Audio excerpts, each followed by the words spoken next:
গল্পের শিরোনাম পোকিমনদের মহা অভিযান। একটা সময়ের কথা, পোকিমনদের জগতে ছিল শান্তি।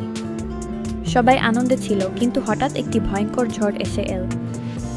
ঝড়ের মধ্যে একটি শক্তিশালী অন্ধকার পোকিমন এসেছে, নাম তার ড্রাগনিক্স।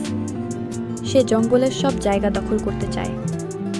এই সময় গ্রামের ছোট পোকিমন ট্রেনার ঋতু তার পোকিমন বন্ধুদের নিয়ে ঝড় থামানোর পরিকল্পনা করল।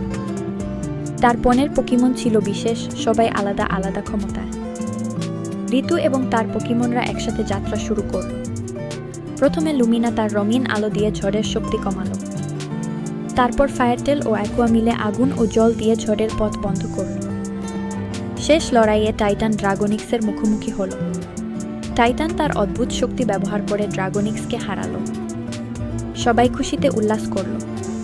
লুমিনা তার সুন্দর আলো দিয়ে জঙ্গল আবার আনন্দে ভরিয়ে দিল।